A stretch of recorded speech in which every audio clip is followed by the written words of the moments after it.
Hello everyone, welcome back to Edunachal daily geography series, जिसमें आज हम बात करने वाले हैं Gadgil versus Kasturirangan committee की रिपोर्ट के बारे में।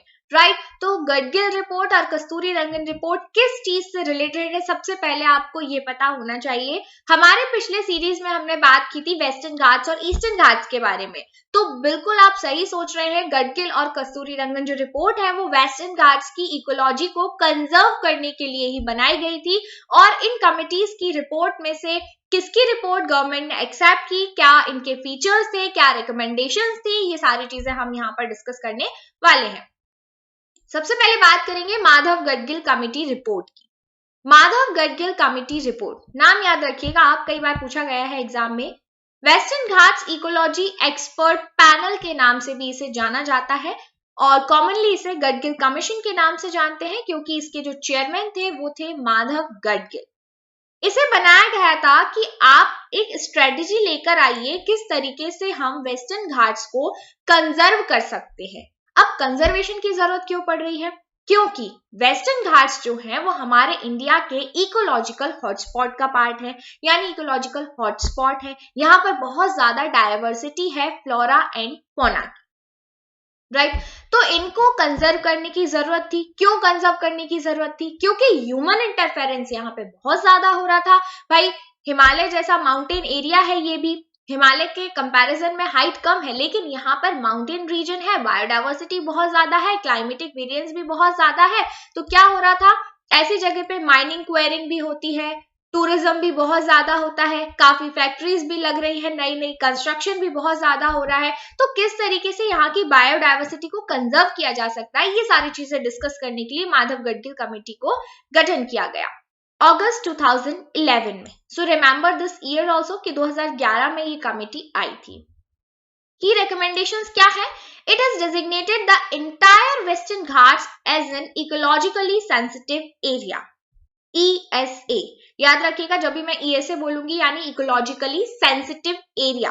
राइट, तो इन्होंने क्या कहा कि पूरे के पूरे जो वेस्टर्न घाट्स है, लगभग 1,60,000 किलोमीटर स्क्वायर का जो एरिया है, इस पूरे को ESA डिक्लेयर कर दो। अगर ESA डिक्लेयर करेंगे तो क्या होगा भाई, कोई भी एक्टिविटी यहाँ पे अलाउ नहीं होगी। क्यों? क्योंकि इकोलॉजिकली सेंसिटिव एरिया है और सेंसिटिव एरिया को छेड़ा नहीं जा सकता है। तो इन्होंने 3 लेवल बताए इकोलॉजिकल सेंसिटिविटी की। क्या? ESA 1, ESA 2 and ESA 3। अब इन तीनों में क्या डिफरेंस था? इन्होंने बॉटम अप अप्रोच को लेके चले। बॉटम अप अप्रोच यानी ग्राम सभा और पंचायत को पावर दे दिया। सबसे बॉटम लेवल पे यही आती है, इन्हें पावर दे दिया कि भाई डिसीजन मेकिंग आप भी कर सकते हो। अगर आपको लगता है कि आपके एरिया में बहुत ज्यादा कंजर्वेशन इश्यूज हैं तो आप डिसीजन ले सकते हो। पहला रिकमेंडेशन इनका ये था। दूसरा, इन्होंने कहा कि नए लार्ज डैम यहाँ पे बिल्कुल नहीं बनेंगे, थर्मल पावर स्टेशन भी बिल्कुल नहीं होंगे, हिल स्टेशन टूरिज्म भी बिल्कुल अलाउ नहीं होगा। कहां पर? ESZ 1 में, यानी इको सेंसिटिव जोन 1 में बिल्कुल भी कुछ भी अलाउड नहीं होगा। Inter basin diversion of river भी allowed, shall be allowed in Western Ghats. तो अब कोई भी इंटर बेसिन डाइवर्जन अलाउड नहीं होगा। तो इससे क्या होगा कि जो ऑलरेडी साउथ इंडिया के स्टेट्स हैं उनमें रिवर वाटर डिस्प्यूट चलते रहते, क्योंकि वहां पे जो नदियां हैं वो पेरेनियल रिवर्स नहीं है, वो रेन फेड रिवर्स है, यानी बारिश के समय में वहां पे पानी होता है। कुछ ऐसी नदियां हैं जो कि सूख जाती है गर्मी के समय में, तो ऐसे में रिवर वाटर डाइवर्जन वहां का एक मेन इश्यू होता है। अब इन्होंने कहा कि पूरा वेस्टर्न घाट्स को हम ESZ घोषित कर देंगे तो रिवर वाटर डाइवर्जन भी अलाउड नहीं होगा। सिंगल कमर्शियल क्रॉप यानी टी, कॉफी, कार्डमम, रबर, इस तरह के जो क्रॉप्स हैं इन पे भी बैन लगेगा। क्यों? क्योंकि बहुत ज्यादा सॉइल इरोजन का कारण बनते हैं। अब आप बताइए कि साउथ इंडिया में मैक्सिमम क्या होता है?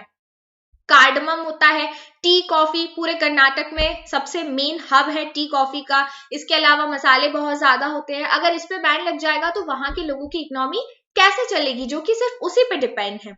राइट, ऑर्गेनिक फार्मिंग पे इन्होंने प्रमोशन को बल दिया। तो अब देखिए, अगर एकदम से हम कहें कि भाई पेस्टिसाइड यूज मत करो, वीडिसाइड यूज मत करो, सीधे ऑर्गेनिक फार्मिंग में आ जाओ, तो क्या ये पॉसिबल है? बिल्कुल भी पॉसिबल नहीं है। Indefinite moratorium on new environmental clearance for mining. Moratorium का मतलब होता है रोक लगा देना, यानी इन्होंने कहा कि जितने भी माइनिंग के क्लियरेंसेस हैं उन सब पे बैन लगा दीजिए। कोई भी माइनिंग प्रोजेक्ट को क्लियरेंस नहीं दिया जाएगा ESZ 1 एंड 2 में, क्योंकि इन्होंने 3 जोन डिक्लेयर किए थे, 3 में से 2 में किसी भी तरह की एक्टिविटी को अलाउ नहीं कर रहे हैं, सैंड माइनिंग को भी नहीं करने देंगे। वेस्टर्न घाट्स इकोलॉजिकल अथॉरिटी एक एस्टैब्लिश होनी चाहिए, उनका कहना था स्टैट्यूटरी अथॉरिटी के रूप में, यानी पार्लियामेंट के एक्ट से इसे बनाया जाए, जो कि फोकस करेगा ट्रांसपेरेंसी, ओपननेस और पार्टिसिपेशन को प्रमोट करने पर, ताकि डेवलपमेंट हो सके सस्टेनेबल तरीके से। राइट तो क्या हुआ कि जो माधव गडगिल कमेटी थी, इन्होंने बहुत ज्यादा टाइट रूल्स यहाँ पर बना के दिए। इन्होंने कहा पूरा एरिया इकोलॉजिकली सेंसिटिव जोन होगा, किसी भी तरह की गतिविधि 1 और 2 जोन में नहीं होगी। इसका कई बार विरोध किया गया। विरोध कैसे किया गया कि वहां के जो कुछ स्टेट्स थे जिनकी इकोनॉमी इसी पे डिपेंड थी, उन्होंने कहा नहीं भाई, अगर आप ऐसा करोगे तो हमारे रोजगार का क्या होगा, हमारा काम धंधा नहीं चलेगा, हम सड़क पे आ जाएंगे, कैसे हम अपना लाइफ को सस्टेन कर पाएंगे। तो काफी विरोध हुआ इसका और सरकार ने इसे नहीं माना तो दूसरी रिपोर्ट बनाई, जो कि इसके चेयरमैन थे कस्तूरी रंगन। कस्तूरी रंगन की अध्यक्षता में ये रिपोर्ट बनाई गई। लगभग 6 वेस्टर्न घाट स्टेट ने जब अपोज किया गडगिल रिपोर्ट का, तो 1 साल बाद इस रिपोर्ट को बनाया गया। 10 मेंबर की हाई लेवल वर्किंग ग्रुप, यानी HLWG के नाम से इसे जाना गया। इनके रिकमेंडेशन क्या थे? सीधी भाषा में हम समझेंगे कि गडगिल जी ने कहा था कि पूरा 100% जो एरिया है ना, वो इकोलॉजिकल सेंसिटिव जोन में आएगा, जबकि इन्होंने कहा, कस्तूरी रंगन जी ने कहा कि सिर्फ 37% जो एरिया है वेस्टर्न घाट्स का, वो इकोलॉजिकली सेंसिटिव जोन में रखा जाए और इसको भी 3 तरीके से कैटेगराइज किया जाए, red, orange and green. Right red category में industries like mining and quarrying ban होगी। राइट ऑरेंज कैटेगरी में फूड प्रोसेसिंग, होटल, रेस्टोरेंट को रेगुलेट किया जा सकेगा, और ग्रीन में processing of grains, apparel making सिर्फ अलाउ होगी। राइट तो यानी जितनी जैसे रेड कैटेगरी है तो यहाँ पे ज्यादा टाइट रूल्स होंगे, ऑरेंज में थोड़े कम और ग्रीन में थोड़े और कम। तो कंप्लीट बैन की बात की इन्होंने सिर्फ माइनिंग, क्वेरिंग और सैंड माइनिंग में, जो कि इकोलॉजिकली सेंसिटिव जोन होगा, और इनके अकॉर्डिंग ESA कितना था? सिर्फ और सिर्फ 37%। बाकी का क्या है? बाकी के एरिया में आप जो चाहो वो कर सकते हो, यानी एक पर्टिकुलर एरिया को इन्होंने डिक्लेयर किया ESA के रूप में, जहां पे बायोडाइवर्सिटी बहुत ज्यादा है। राइट अब इन्होंने क्या कहा कि जितने भी प्रोजेक्ट्स ऑलरेडी लीज पे दिए जा चुके हैं, उन पे कोई रोक नहीं लगाई जाएगी, वो कंटिन्यू रहेंगे, लेकिन नए प्रोजेक्ट्स को लीज पे नहीं दिया जाएगा। राइट तो इन्होंने कहा जो काम चल रहा है उसको कंप्लीट करो, लेकिन नया काम ऐसा कोई भी शुरू नहीं किया जाएगा जो इन रूल्स रेगुलेशंस को फॉलो ना करता हो। नो थर्मल पावर भी allowed, but hydro power projects में भी allowed for after detail study, यानी कि अगर ज्यादा नुकसान नहीं हो रहा है तो हाइड्रो पावर जो प्रोजेक्ट्स है उनको कंटिन्यू किया जा सकता है। Exclusion of inhabited regions in plantations from the purview of ESA। Right इन्होंने टॉप डाउन अप्रोच लेके चले। उन्होंने क्या किया था? गडगिल जी ने बॉटम अप अप्रोच, यानी ग्राम पंचायत को पावर दे रहे थे। इन्होंने कहा टॉप डाउन, यानी सबसे पहला डिसीजन मेकिंग कौन होगा? ब्यूरोक्रेट्स और फॉरेस्ट ऑफिशियल्स, इनके हाथ में पावर होगी कि ये क्या चाहते हैं और क्या नहीं चाहते हैं। राइट तो इस तरीके से इन दोनों में बहुत ज्यादा डिफरेंस था। पहला आपको की इश्यू याद रखना है कि गडगिल जी ने 100% ESA घोषित किया था, और कस्तूरी रंगन ने कहा कि सिर्फ 37% एरिया जो है वेस्टर्न घाट्स का, जो कि हाईली इकोलॉजिकली सेंसिटिव जोन है, सिर्फ यहाँ पे हम चीजों को रेगुलेट करने की कोशिश करेंगे। तो ये क्या था? एक मॉडरेट पार्ट था जो कि एक्सेप्टेबल था। राइट तो क्या इसे एक्सेप्ट कर लिया गया? क्या इसे इंप्लीमेंट कर दिया गया फुल्ली? बिल्कुल नहीं। काफी सारे चैलेंजेस थे इनके इम्प्लीमेंटेशन में। पहला था पब्लिक मिसकंसेप्शन। जो रिपोर्ट्स थी वो लोगों के लिए पब्लिक डिस्कशन के लिए अलाउ नहीं की गई, रीजनल लैंग्वेजेस में पब्लिश नहीं की गई, तो लोगों को चीजें समझ में ही नहीं आ रही थी और लोगों के दिमाग में एक नेगेटिव परसेप्शन बन गई थी। उन्हें पता ही नहीं था कि आखिर सरकार चाहती क्या है, करने क्या वाली है। तो यहां पर फिर क्या हुआ कि पब्लिक मिसकंसेप्शन क्रिएट हो गया। देन था वेस्टेड इंटरेस्ट, यानी कि लोगों के अलग अलग इंटरेस्ट थे। Since the implementation of the report affect there activities, Mining mafias have been lobbying against the reports. They created fear among people that the reports were anti-farmer and anti-people. तो जिन लोगों का नुकसान हो रहा था उन्होंने क्या किया, जनता को भड़काना शुरू कर दिया कि भाई जो के कस्तूरी रंगन रिपोर्ट लेकर आए हैं, जो सरकार चाहती है वो बिल्कुल गलत है, इससे फार्मर्स को नुकसान होगा, लोगों को नुकसान होगा, काफी गलत कर रही है सरकार। ये सारे तरह की अफवाहें फैला दी गई माफियाज के द्वारा, जो कि वहां पे काम करते थे, माइनिंग करते थे और गलत तरीके से इल्लीगल माइनिंग करते थे। राइट तो क्या हुआ, लोगों ने सोचा नहीं इससे हमें नुकसान होगा तो हमें इसका विरोध करना है, तो काफी लार्ज अमाउंट में लोगों ने इसका विरोध करना चालू कर दिया। फिर draft notification to finalise the eco sensitive zone in the western Ghat has been pending for 8 years। तो 8 साल तक इसका जो ड्राफ्ट था वो पेंडिंग रहा। This is despite repeated reports by national green tribunal. National green tribunal जो है 2010 में बना, इन्होंने काफी बार लोगों को मनाने की कोशिश भी की, इन्होंने बताया भी किस तरीके से काम होगा, लेकिन फिर भी इस पर जो संतुष्टि है वो नहीं बनी। Involvement of private land, private land का भी इन्वॉल्वमेंट रहा। Large part of the proposed ecological sensitive zone belong to private citizen. अब अगर उस 37% एरिया में कुछ प्राइवेट पार्ट आ रहा है तो कौन ऐसे लोग हैं जो अपनी जमीन देने को तैयार होंगे, क्या होंगे, या फिर वो अगर प्राइवेट एरिया है तो कौन ऐसे लोग हैं जो कहेंगे कि हाँ भाई हम अपनी जमीन पर सब गतिविधियों को बंद करने को तैयार हैं। क्या ऐसा पॉसिबल है? बिल्कुल नहीं। बहुत ही मुश्किल होता है जब किसी प्राइवेट लैंड को गवर्नमेंट एक्वायर करे, तो बहुत मुश्किल से लोग इस पे हाँ करते हैं, स्पेशली तब जब उस रीजन से बहुत ज्यादा अमाउंट में रेवेन्यू जनरेट हो रहा हो। राइट तो hence attempts to introduce social control over the use of private land is often being challenged. Right, demand for further reduction. Since the time of submission of the report, the regions have undergone demographic and infrastructural changes. So the concerned states have been seeking to reduce the notified area to be further reduced. तो धीरे धीरे demographic और infrastructural changes होते गए report के इतने दिन pending होने तक।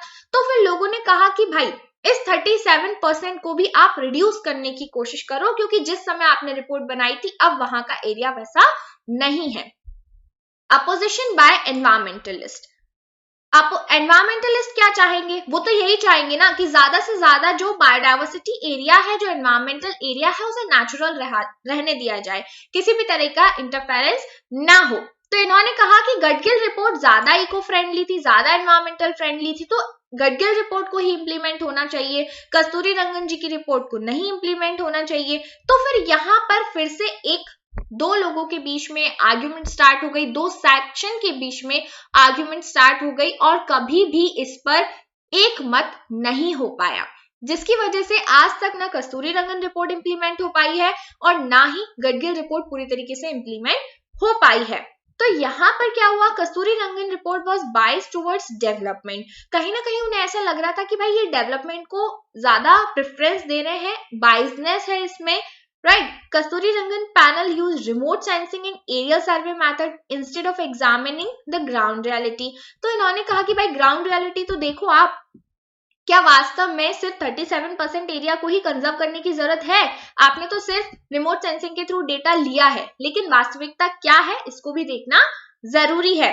तो इस रिपोर्ट में कई सारे एरर्स भी रहे क्योंकि इन्होंने ग्राउंड रियलिटी को एग्जामिन नहीं किया।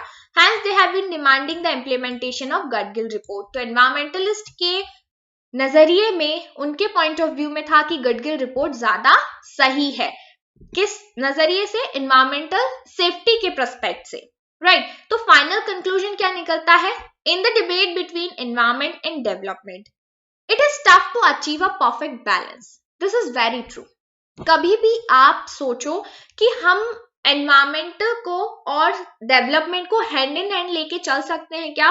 तो कुछ ही परसेंट तक हम सिर्फ सस्टेनेबल तरीके से डेवलप कर सकते हैं, अदरवाइज बिना एनवायरमेंट को छेड़े हम जो डेवलपमेंट है उसे कभी इमेजिन भी नहीं कर सकते। ये एक ऐसा हाइपोथेसिस है या कहें कि ये एक ऐसा प्रोस्पेक्ट है जिसे कभी भी अचीव नहीं किया जा सकता।